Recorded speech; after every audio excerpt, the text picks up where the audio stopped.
Descendants, Island, South Carolina. A remote island in the United States with a surface area of 8 square miles, reachable by ferry only.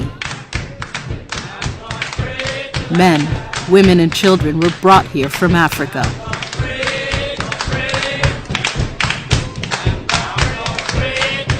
Their responsibility to work on plantations, growing indigo, rice, and cotton, turning a profit for their owners.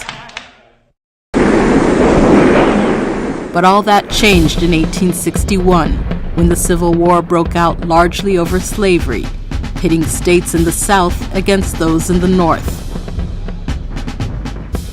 Slaves fought in the war and eventually became free, with a promise to land and education when the conflict ended in 1865. More than 1,000 freed slaves settled here on Descendants Island, but only 13 descendants of slaves occupy the island today. They're struggling to uphold their rights to inherited land that is now prime real estate. This phenomenon began in the early 1980s, when landowners witnessed a spike in property taxes as resorts and golf courses took over, driving up land values. There must be a way that they could address people who have always had their land, no fault of their own, been impacted by development. Irvin Simmons, a fisherman and a social worker, still owns land on Descendants, but like so many others, lives elsewhere. Title planning, fishing, hunting, and wanted a better life. And there was a kind of migration to the north. But that wasn't the only reason for leaving. Younger people, as they went away to get educated, a lot of times they just never return. And one of the reasons you get an education is that you could do better, and the island didn't afford that to people. In Irvin's case, a chance meeting changed his life forever. While in 4th grade, attending the local elementary school, he met Dr. J. Herman Blake, a visiting professor. Irvin was intrigued by Dr. Blake's art of storytelling. I had this little story I would use about balloons and what's inside and rising. He found himself thrilled by the story of the balloons that I told. Through the story, Dr. Blake tried to convey to the students the importance of an education, which would ultimately bring benefits in the future. Over the years, the two lost touch, but when Irvin graduated from high school and needed advice on advanced studies, he made a desperate attempt to find Dr. Blake. Months later, they reconnected at Oaks College, where Dr. Blake was the principal academic administrator.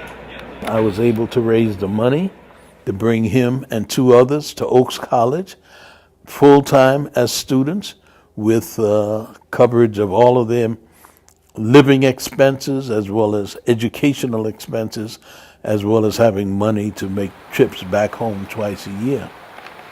Irvin's good fortune inspired him to give back to his community upon graduation. I feel a sense of obligation to do what I can to assist others. Especially people like Cleveland Bryan, who had moved to New York in search of employment.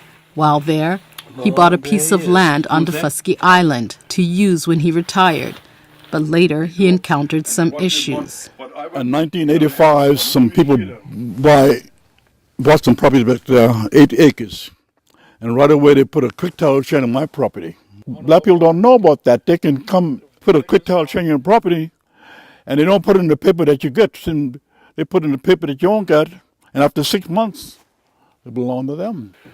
Together with Dr. Blake, who is currently the executive director of the Gullah Geechee Cultural Heritage Corridor Commission, Irvin helps people to resolve land issues. The commission assists the descendants of slaves who settled in South Carolina, the Gullah, and those residing in Georgia, the Geechee, to retain precious land left by their ancestors and at the same time preserve their culture.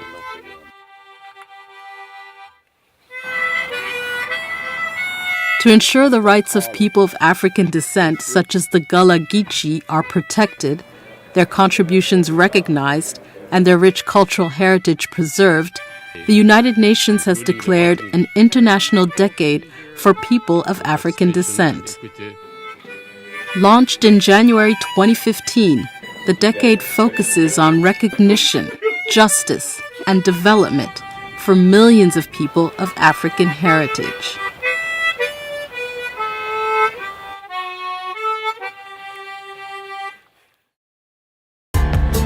This report was produced by Mary Ferreira for the United Nations.